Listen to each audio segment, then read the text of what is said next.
she whispered. "They counted on me staying silent." Everyone ignored her until one man listened to her. The wind cut sharp that gray morning, rattling the porch boards of the old wooden house. Evelyn sat stiff in her chair, staring out over the barren fields as if the answer to her torment might appear somewhere between the crooked fence posts and the dry trees beyond.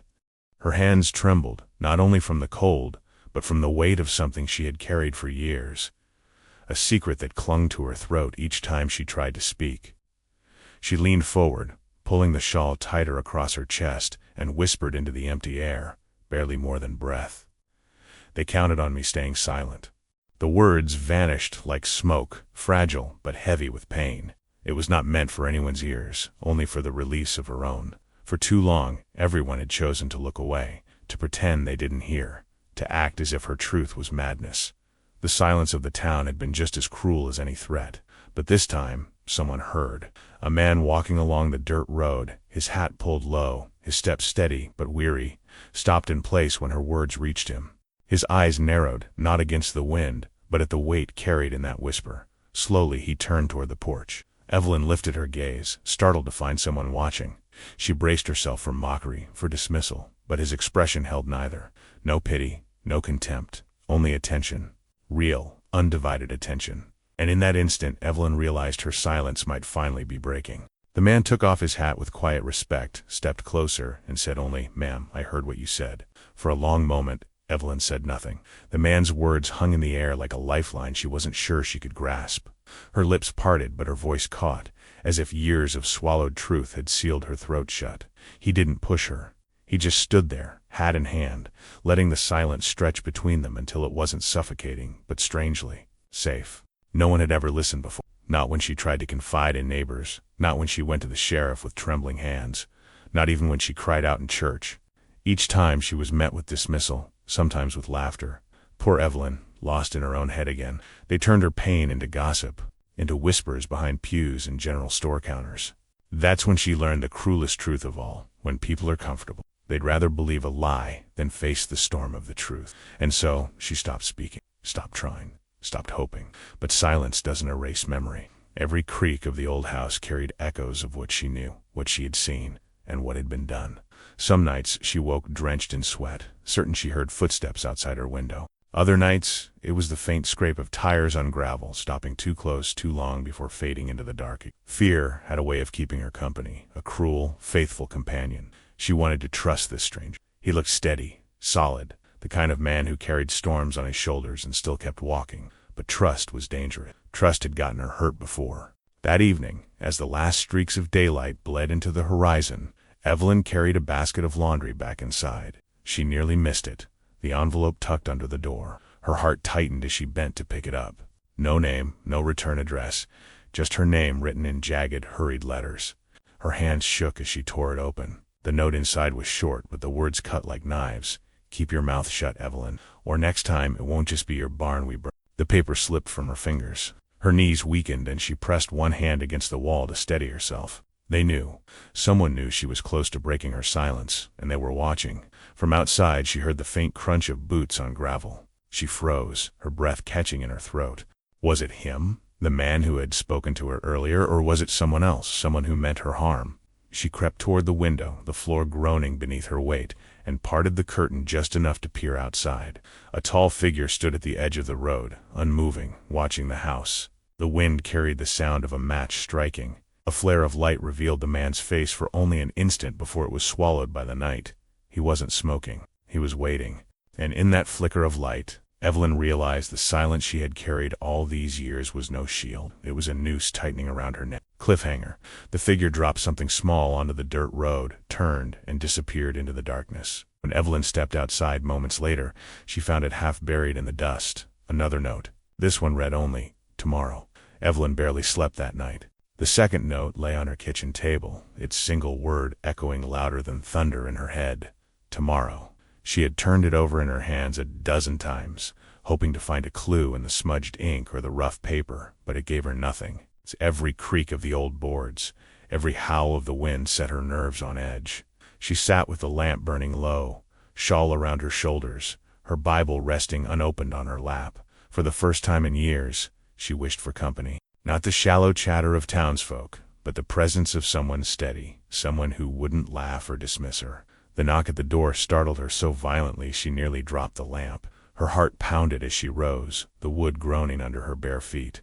"Who's there?" she called, trying to keep her voice steady. "It's just me, ma'am."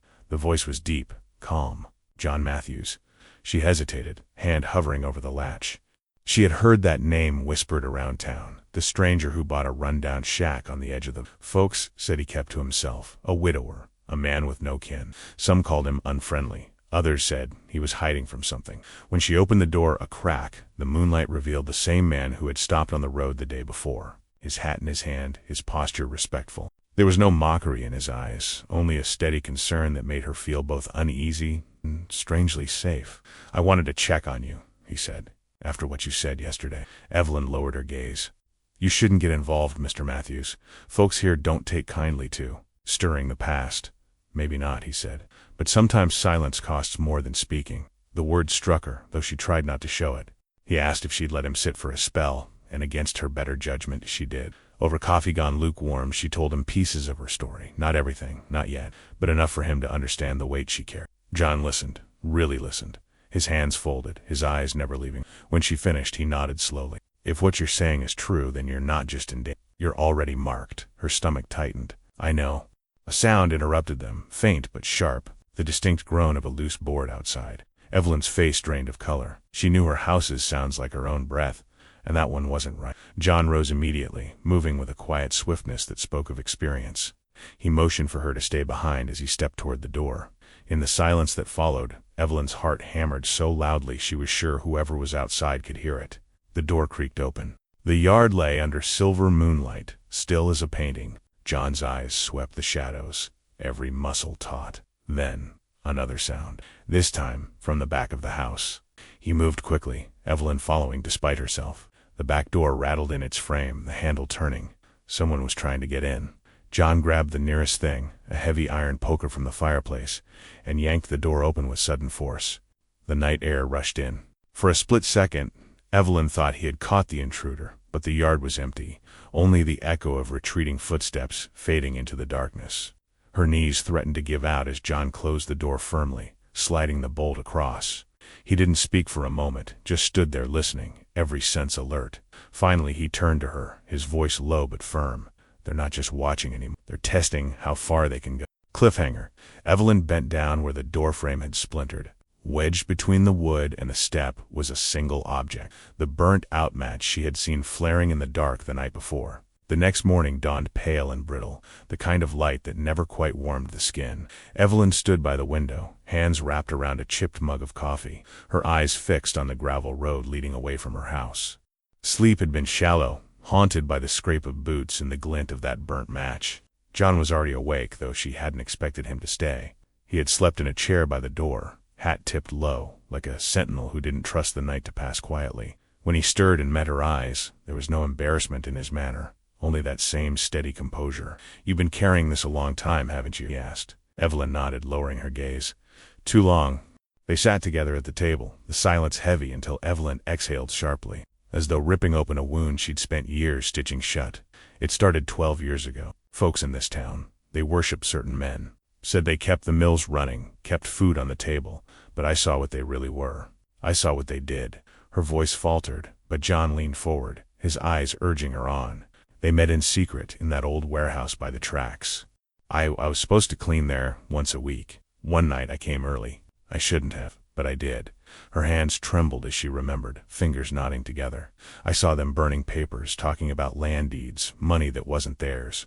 And something worse." John's jaw tightened. "What worse?" Her throat tightened. "They spoke about a fire that wasn't no accident. The one that killed 2 men at the mill that summer. They laughed about it, John. Laughed like it was nothing." The room felt colder after her words, the morning sun weak through the dusty window. John didn't speak right away. He studied her face, weighing the truth in her eyes. Finally he said, "If you'd gone public back then, they'd have buried you alive." "They tried anyway," Evelyn whispered. "My sister. She wanted to speak. She never got the chance. They called it a writing accident, but I know better." "I know." Her voice cracked, tears filling her eyes. John reached across the table, his hand resting gently over hers. You don't have to carry this alone. The comfort lasted only a breath before Evelyn's gaze darted past him. Out the window, a low hum reached her ears. An engine. Dust lifted on the horizon as a dark sedan rolled down the road, slowing near her house. It was a sleek, modern thing, far too fine for anyone in this worn-down town. The car didn't stop, but it didn't hurry either. It crept by, its windows tinted so dark she couldn't see a face. Evelyn's stomach knotted, her grip on John's hand tightening. She whispered, "They know I've started talking." John stood, moving to the window, his eyes following the car until it vanished around the bend. His voice was calm, but there was steel underneath. That wasn't just a drive-by. They wanted you to see them. Evelyn felt her chest tighten, a mix of fear and defiance. She'd lived under the shadow of silence for over a decade, and now the shadow was moving again. Cliffhanger. Hours later, when she stepped outside to gather wood, Evelyn froze. On the porch rail sat an object that hadn't been there before. A single black feather, slick with oil. The black feather lay on the porch rail all night, a silent reminder that someone had been close enough to touch her home without her knowing. Evelyn couldn't bring herself to sweep it away. It felt like proof of what she had endured all these years. Proof that the whispers weren't madness. But proof meant nothing if no one believed it. By mid-morning, she wrapped the feather inside a handkerchief and tucked it in her coat pocket. Her decision burned in her chest. She would go to the sheriff. For 12 years she had carried this alone, and though she doubted his sympathy, she couldn't ignore the threat any longer. John offered to come with her, but she shook her head firmly. "If they see you standing at my side, they'll mark you too." "I'm already marked," he said. But she insisted, and so he stayed behind, his face troubled as she rode the rattling bus into town. The sheriff's office sat across from the courthouse, its paint peeling, the flag outside snapping listlessly in the wind. Inside, the air smelled of stale coffee and dust. Sheriff Clay sat behind his desk, a heavy man with small, calculating eyes that never seemed to fully open. Evelyn placed the folded handkerchief on his desk. "Someone left this on my porch last night, along with notes, threats." Clay didn't unfold it. He just stared at her, his mouth curling into something that wasn't quite a smile. "You've been worked up again." Her fists clenched. "This isn't in my head.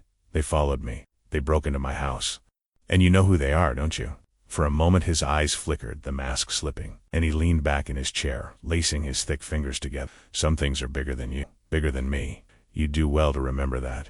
Her voice trembled, but she forced it steady. "So you admit it. You admit, you know."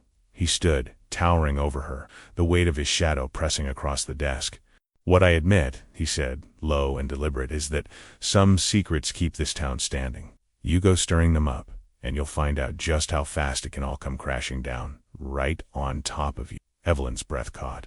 For a heartbeat, she thought he might grab her, drag her out into the street. But he stepped back, brushing dust from his sleeve as if she were no more than a nuisance.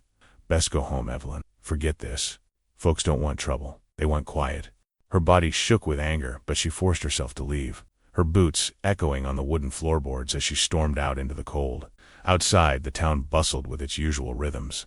Women carried baskets of groceries, men unloaded feed from wagons, children laughed in the distance. And yet she felt every eye on her, every whisper curling at the edges of the street. She's at it again. Poor Evelyn, she'd never learn. Each look was a nail hammering deeper into her isolation. By the time she returned home, her resolve had hardened. If the sheriff wouldn't help, if the town wanted her quiet, then she would find another way. John was waiting on the porch, arms crossed, eyes sharp. "Well?" he asked. "They're all in it," she said flatly. "Every last one of them." Before John could reply, her eyes caught something in the distance. A shape moving just beyond the tree line, watching. She squinted, her breath frosting in the air. Then it stepped forward. A man in a dark coat, his face hidden beneath the brim of a hat. He lifted his hand slowly and pointed directly at Cliffhanger. Evelyn's blood ran cold as she realized he wasn't pointing at her house. He was pointing at John. The man in the tree line vanished as quickly as he'd appeared, swallowed by the woods like a shadow dissolving into dusk. Evelyn's chest heaved, her knuckles white as she clutched the porch rail. John was already moving, stepping off the porch with the quick precision of a soldier. "Stay inside," he ordered. His voice was calm, but his eyes cut through the trees like blades. "No," Evelyn whispered, her voice trembling. "They'll hurt you." That's what he meant. But John didn't answer. He tracked the ground, searching for footprints, for anything left behind. Only broken twigs and the faint impression of boots in soft earth. Whoever had been there knew how to cover their tracks. By the time he returned, the air had thickened with evening cold. "He's gone," John said, brushing dirt from his hands. "But he wanted you to see him. Wanted you to know you're not alone out here." And Evelyn hugged herself, her whole body taut with fear. "They'll come again. I know they will. Then we'll be ready." The words settled over her like a promise, solid and unshakable. John wasn't like the others. He wasn't turning away. He wasn't laughing. He was standing. That night he insisted on checking the house, every corner, every loose board. Evelyn followed him, the lantern casting long shadows across walls worn with age.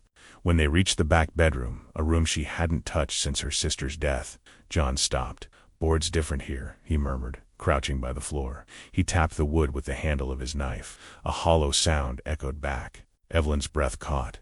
"That's where she used to keep her trunk. Before." Her voice trailed off. With careful hands, John pried the board up. Dust rose in a cloud, and beneath it lay a bundle wrapped in oilcloth, brittle with time.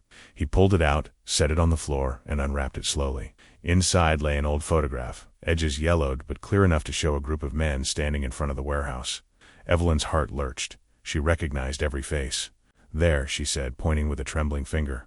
"The mill owner, the banker, the sheriff's own brother." And then her voice broke. "That's the night I saw them. That's proof." John studied the photo, his jaw tightening. "This isn't gossip anymore. This is evidence. Enough to make them desperate."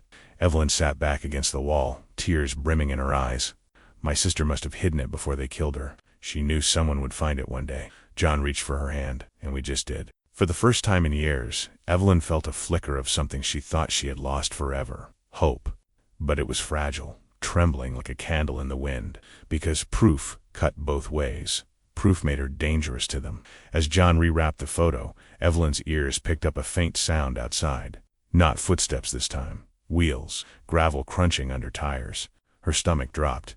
"John," she whispered. He was already moving toward the window, lantern extinguished in one swift motion. In the dark, they watched as a pair of headlights rolled slowly down the road, then stopped just beyond her gate. The engine idled. The lights stayed on, glaring like eyes across the yard. Neither door opened. The car just sat there, waiting. Cliffhanger. John's voice was low, steady, but filled with iron. "They know we found something, and they're not leaving until they take it back." The headlights outside burned like two unblinking eyes. Evelyn gripped the windowsill so tightly her knuckles ached. John stood beside her, unmoving, a shadow carved in steel. For long minutes the car didn't budge, the steady hum of its idling engine thrumming through the night. Then, without warning, the lights flicked off. Darkness swallowed the road. Evelyn's breath hitched, straining to hear. The engine noise faded, gravel crunching as the car eased away into the distance. "They're testing us," John said, "seeing if we'll panic." Evelyn swallowed hard. "They already know I'm afraid." "Fear ain't weakness," John replied. "It means you understand the stakes. But it doesn't mean you quit."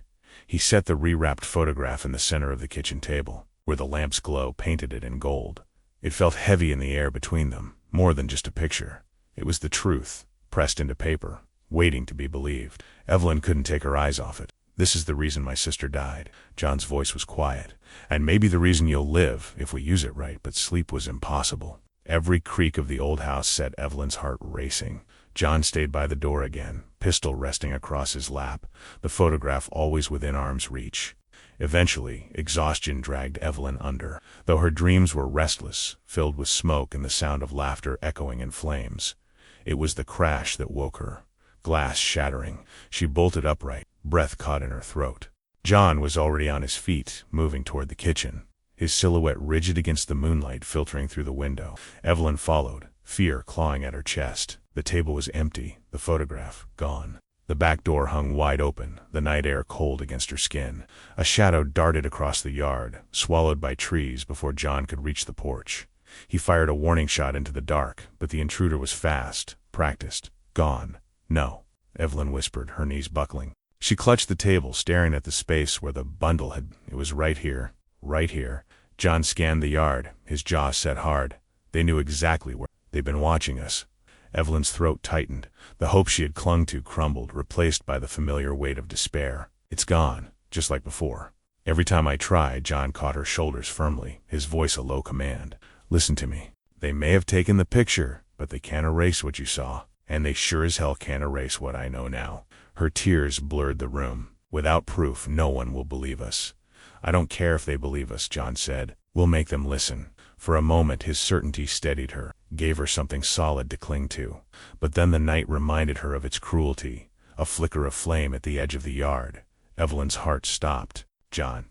A second later, the barn erupted in fire. The dry wood caught instantly, roaring up into the sky, sparks spiraling into the dark. The heat licked across the yard, forcing them back as the blaze devoured everything inside. Tools, hay, memories. Evelyn fell to her knees, the fire painting her face in orange and gold. "They want to burn me out," she whispered. John stood beside her, the flames reflected in his eyes. "No, ma'am," he said, his voice low and fierce. "They just made their mistake." They showed their hand. Cliffhanger. As the barn collapsed in a rain of sparks, Evelyn spotted movement beyond the firelight, 3 figures standing at the tree line, watching silently before melting back into the woods. The barn smoldered long into the night, a blackened skeleton against the horizon. Smoke drifted across the yard, stinging Evelyn's eyes and throat. She stood in the grass barefoot, her arms wrapped around herself, unable to look away as the last of her family's livelihood collapsed into glowing ash. Everything was gone. The tools her father once used, the wagon that had carried her sister to school, the hay she'd stacked all of it reduced to cinders in the span of an hour. She sank to her knees, the earth damp beneath her. "They've taken everything," she whispered. Her voice broke, fragile as the crackle of burning beams. "First my sister, then the photograph, now this. What more is left to destroy?" John crouched beside her, his hand heavy and steady on her shoulder. "They haven't taken you," he said. She shook her head violently. "What difference does that make? I'm nothing without proof, without the barn, without her." Tears streamed down her face, hot against the chill of night. "They win every time, John, every single time." John's gaze was sharp, unyielding. "That's what they want you to think. They want you broken, they want you quiet, but you're still standing. That's what they fear." His words hit her, but she couldn't let them in.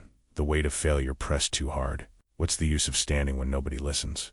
For a moment silence stretched between them, punctuated only by the hiss of dying flames. Then John leaned closer, his voice low but filled with conviction.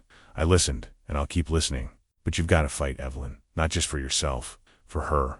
For everyone who never had the chance to speak." Evelyn's breath hitched, her eyes lifting to meet his. There was no pity in his stare, only iron resolve. It stirred something small inside her, fragile but alive. Still, doubt gnawed at her. "Even if I try, they'll kill me like they killed her." "Maybe," John admitted. "Maybe you'll set something in motion they can't kill. Maybe your voice is what cracks this whole rotten thing wide open." His certainty was infuriating, but it was also contagious. Evelyn pressed her sleeve against her wet cheeks, forcing herself to breathe, to think. For so long she had been reacting, running, hiding, mourning. Now John was asking her to choose, to stand. The night pressed in heavy, the smoke lingering like a shroud. Evelyn turned her gaze toward the hill where her sister's grave lay, just beyond the orchard. She remembered the promise she had whispered there years ago. "I won't let them erase you." Her chest tightened. Maybe it was time to keep that promise. But before she could speak, movement caught John's eye. He tensed, one hand reaching for the pistol at his belt. "Inside," he ordered. Evelyn's pulse raced as she followed him into the house. John doused the lamp, plunging them into shadow. They stood in silence, listening. At first nothing. Then faint footsteps circling the yard. The creak of wood. A door handle. Testing. John raised the pistol, his body taut with readiness. Evelyn pressed a hand to her mouth, her heart hammering against her ribs. Then came the sound that froze her blood. A woman's laughter, faint, mocking, drifting through the night air. Her hand dropped, trembling. "That laugh," she whispered. "John, that was hers. My sister's." Cliffhanger. John's eyes hardened. "No, Evelyn, whoever that was. They want you to think she's still here."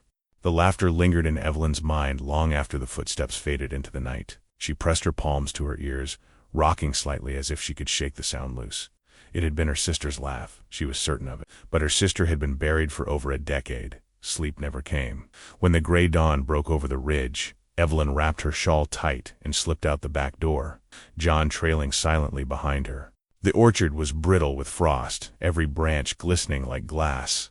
Beyond it lay the small hill, the earth rising gently where the graves of her family rested. Her sister's marker was simple, the name etched in weathered stone, Clara May Whitlock, 1967 to 2008. Evelyn sank to her knees before it, brushing away dead leaves with trembling fingers. "I heard you," she whispered. "I know it wasn't you, but I heard you, and I can't carry this anymore. I can't." John stood back, giving her space.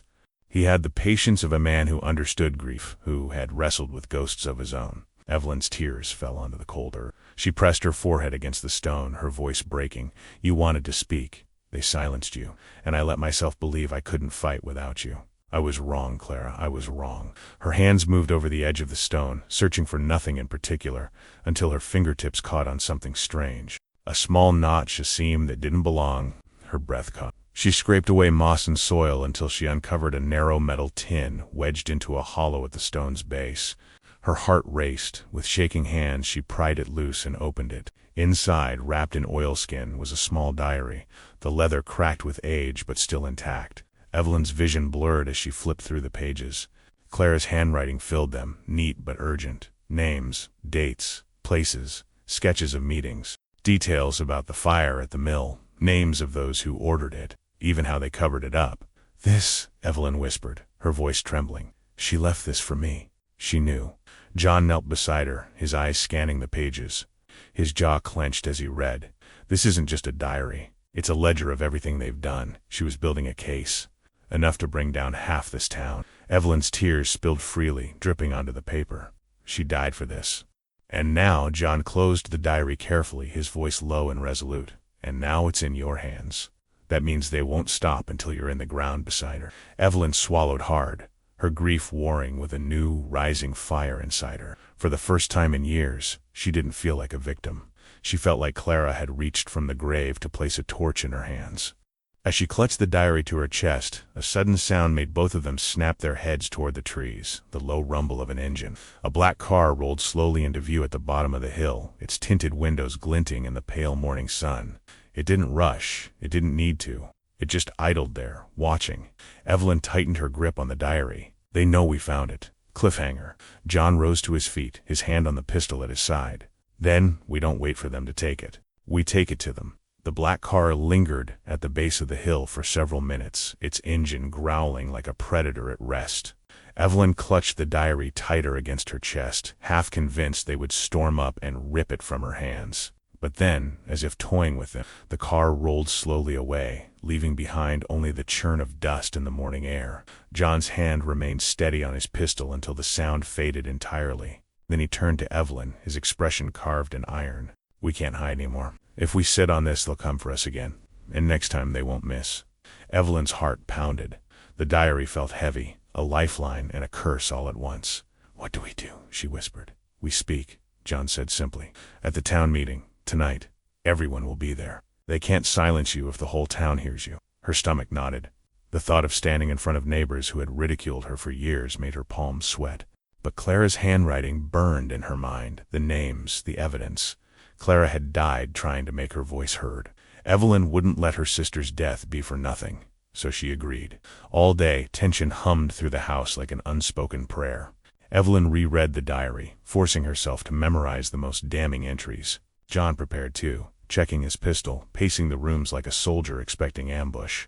When dusk came, they rode into town together, the diary hidden inside Evelyn's shawl.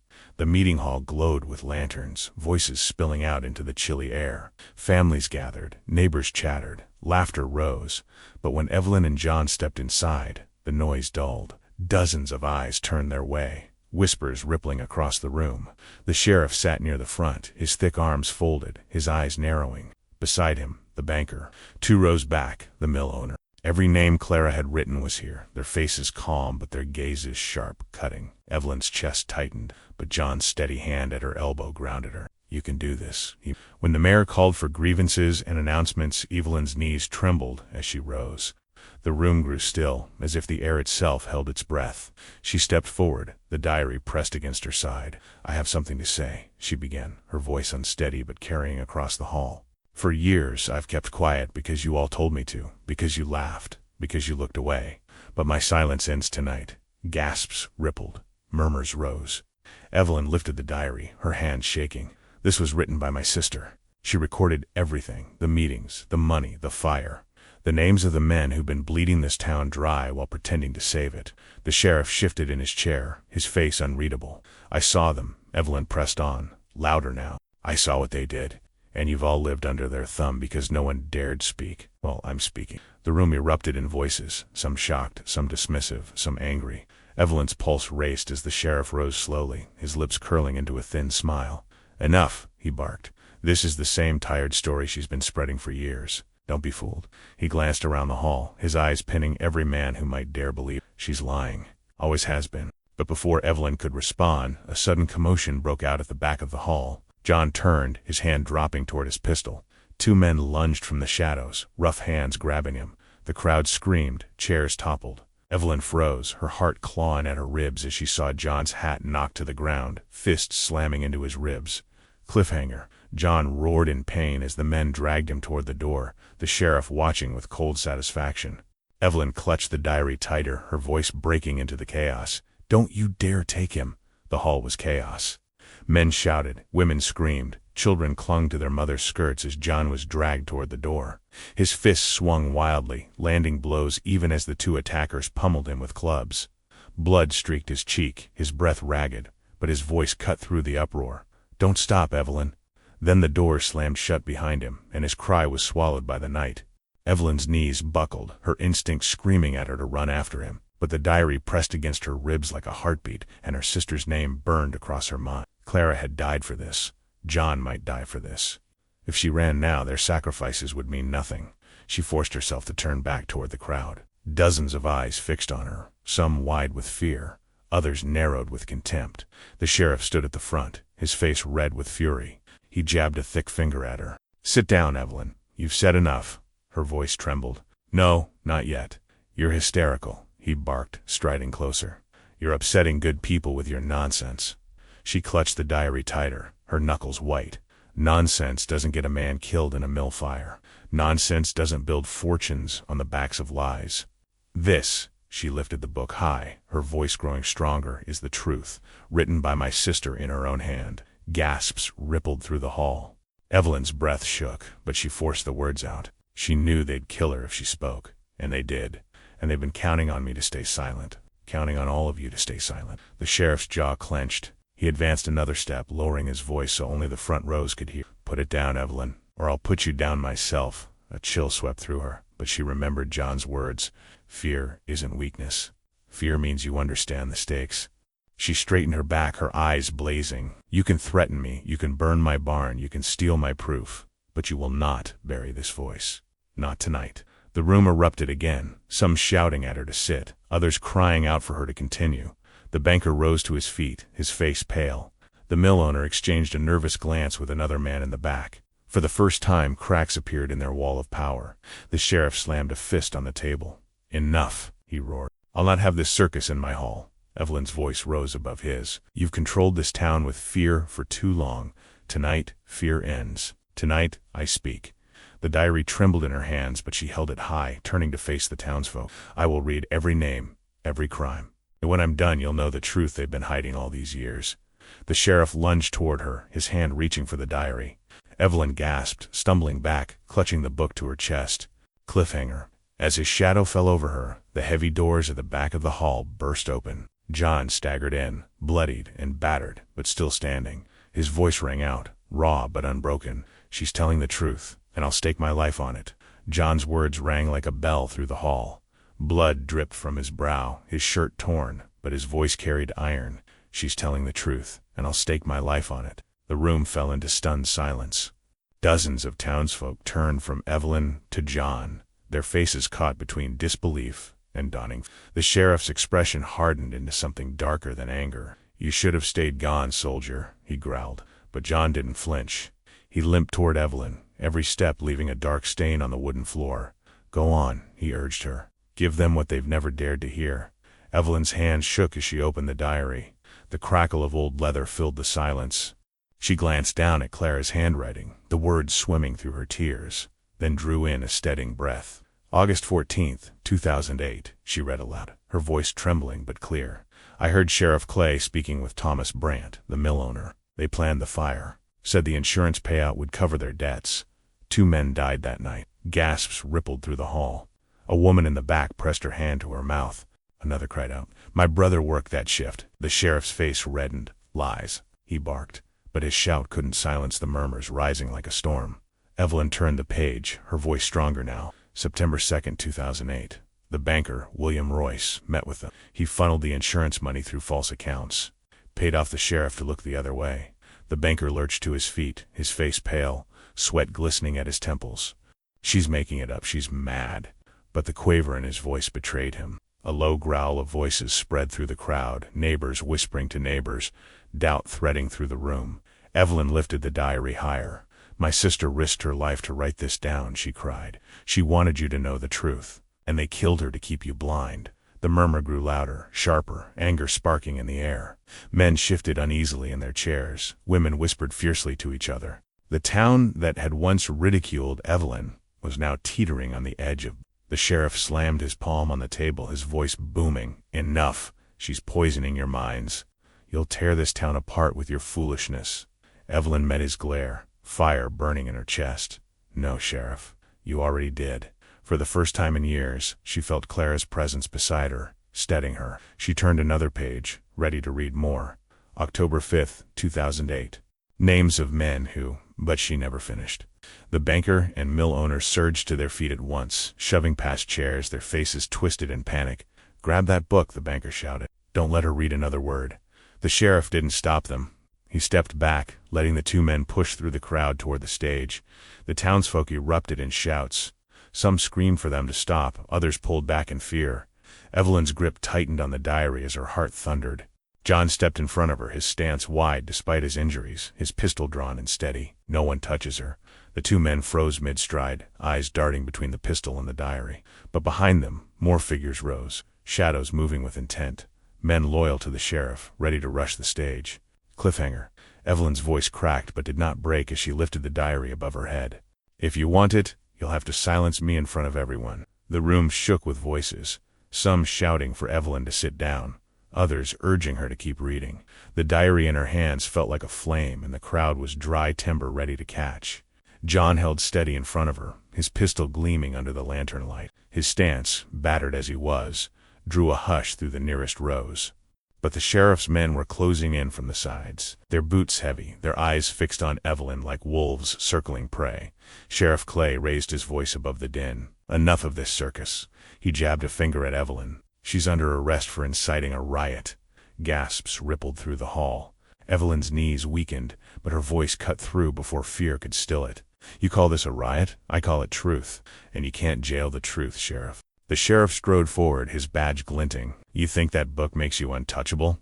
You've poisoned these people long enough. Hand it over now." Evelyn clutched the diary tighter, her knuckles bone white. "You'll pry it from me only if you drag me out dead," Clay sneered. "That can be arranged." Two deputies lunged toward the stage. John stepped into their path, pistol raised. "No closer," he warned, his voice steady, though blood still trickled from his brow. The deputies froze, uncertain, glancing back at the sheriff. The crowd stirred uneasily. Some men shouted, "Let her speak," while others hissed, "Shut her up." The room was splitting down the middle, the weight of truth grinding against years of fear. Evelyn's heart thundered, but she lifted her voice above the chaos. "You all know what I'm saying is true. You've seen the way this town's been run, by fear, by greed, by lies. My sister wrote down everything because she believed one day you'd have the courage to face it. That day is today." A woman near the back cried out, "My husband died in that fire." Her voice cracked with grief. "If she's lying, then prove it. If she's telling the truth, then God help us." The sheriff's face darkened. He lunged up the steps, his hand shooting out for the diary. Evelyn stumbled back, clutching it against her chest. John swung his pistol toward him. "Don't," John growled. "Not another step." The crowd gasped, a gun aimed at the sheriff himself, but John didn't waver. His stance was solid, his eyes blazing. Clay smirked, spreading his hands mockingly. "So this is what it's come to? A drifter pointing a gun at the law for the sake of a hysterical widow? You'll hang for this." Evelyn's voice shook but held. "You're no lawman. You're a thief and a murderer hiding behind a badge." She raised the diary high for all to see. "And this proves it." The room erupted again, neighbors shouting at one another, fear colliding with outrage. The accused men pressed forward, desperate to silence her before more names spilled out. John shifted his stance, preparing for the rush. Evelyn felt the weight of the moment crushing down on her. This was it, the line she couldn't uncross. Cliffhanger. Sheriff Clay bellowed above the chaos, his fingers stabbing the air at her. "Take her, she's mine." The deputies surged up the steps, the crowd screaming as Evelyn clutched the diary to her chest, and John fired a warning shot into the ceiling. The crack of gunfire splitting the night. The gunshot split the air like lightning. Plaster rained from the ceiling as the echo rolled through the hall. For a moment everything froze, mouths open, hands raised, eyes wide. Even the deputies on the steps halted mid-lunge, blinking against the ringing in their ears. John stood firm, smoke curling from the barrel of his pistol. His voice cut through the stunned silence. "First man to touch her is the first man I put in the ground." The deputies staggered back a step, uncertainty in their eyes. The sheriff snarled, his face purple with rage. "You'll hang for this, Matthews." But John's gaze never wavered. Better me than her, at least the truth alive. Evelyn's knees trembled, but fire burned in her chest. She lifted the diary high again. "You want to know why they fear this book? Because it holds every name, every crime. Because they know once you hear it, you'll never see them the same again." The crowd stirred, whispers breaking into shouts. A man in the third row stood abruptly, his voice hoarse. "She's right. My boy died in that fire. They called it an accident, but I never believed it. If she's got proof, let her speak." Another voice rose, a woman clutching her shawl. "We've all known something was wrong. We just didn't dare say it." The murmur grew louder, swelling into a rumble of anger. People shifted in their seats, no longer cowed by the sheriff's glare. The banker tried to rise above the noise, his voice cracking. "Don't listen. She's lying." That diary could belong to anyone, but he was drowned out by another shout. "Then why are you so scared of it being read?" The room erupted in cheers and jeers, neighbors arguing, decades of suspicion breaking free. Evelyn's heart pounded as she felt the tide turning. For the first time, she wasn't alone. The sheriff bellowed for order, slamming his fist on the table. "Sit down, all of you. This is my town." But the words fell flat. A farmer near the back called out, "Not anymore." His voice was joined by another, then another. The hall was no longer Clay's to command. John leaned closer to Evelyn, his voice low. "Read quick before they shut you down." Her hands trembled, but she opened the diary to another page. Her voice rang above the roar. October 20th, 2008. Clara wrote that Sheriff Clay himself took money to cover up the fire, and threatened anyone who dared to speak. Gasps tore through the hall. Dozens of heads whipped toward the sheriff. His face contorted, but for the first time there was something in his eyes Evelyn had never seen before. Fear. The banker surged forward, desperate, sweat pouring down his temples. "She's making it all up. Take her down before she poisons every one of you." But his plea backfired. The townsfolk erupted, some rushing forward to shield Evelyn, others shouting for the sheriff and his men to leave. The hall was a storm now, voices clashing, years of silence fracturing under the weight of truth. Evelyn's voice rose again, clear as a bell. "They counted on me staying silent. They counted on all of you staying silent. But tonight, we speak." The roar of approval shook the rafters. Men and women surged forward, no longer afraid. The deputies wavered, looking to the sheriff for orders, but his face had gone pale. John raised his pistol again, his voice thundering. "This ends now." For a heartbeat, Evelyn believed it was over, that the truth had won.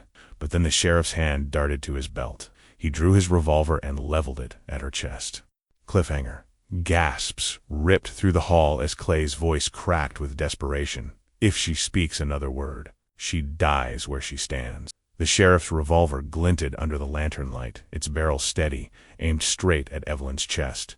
Gasps rippled through the crowd. Mothers clutched their children. Men shifted uneasily in their seats.